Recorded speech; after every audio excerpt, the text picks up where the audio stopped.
జన్మించింది. ఆమె చిన్నప్పుడు 13వ ఏటనే బాల్య వివాహాలు ఉండే.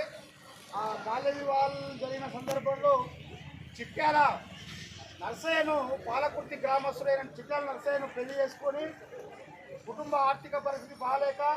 బట్టలకి జీవనాధారం చేసి 5 మంది కొడుకులు, ఒక బిడ్డను సాకడానికి, సంతర్పణ చేయడానికి కష్టమవుతుందని చెప్పి ఒక కొండలరావు దొర అనే దొరతోన 40 ఎకరాలు భూమి ఉంటే 2 ఎకరాలు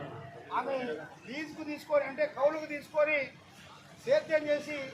ఆర్థికంగా బలపడుతున్న క్రమంలో అక్కడ ఉండేటువంటి కొండలరావు దొరతో విలాకదయ్యి విష్ణువులు రామచంద్రారెడ్డి అనే దేశ్ముఖ్ దొర ఈ పడుగు బలహీన వర్గాలకు చెందిన చాకలేలమ్మ ఆర్థికంగా ప్రయోజనం చెంది సంఘాలు కడుతుంది, చైతన్యం తెస్తుంది, నిజాం నవాబు పైన వ్యతిరేకమైనటువంటి భావజాలాన్ని నూరుపోస్తుంది అని దొరలకు వ్యతిరేకంగా,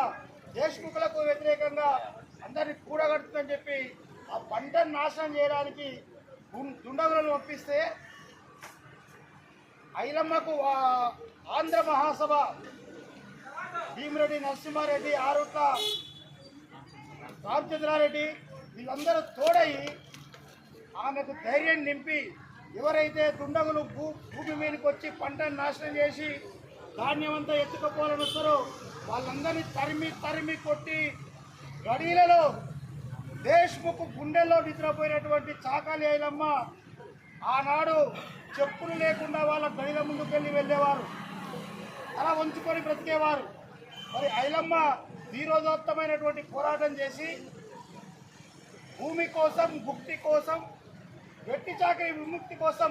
పెద్ద నినాదాన్ని ఆ రోజు ఏర్పాటు చేసి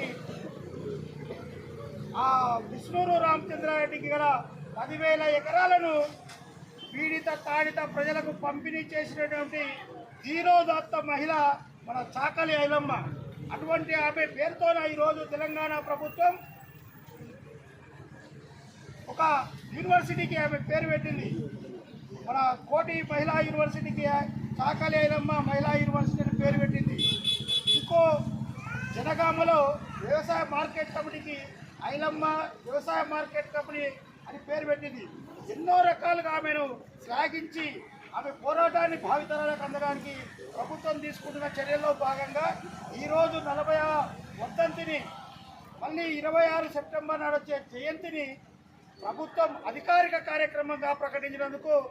ప్రభుత్వానికి ధన్యవాదాలు తెలియజేస్తూ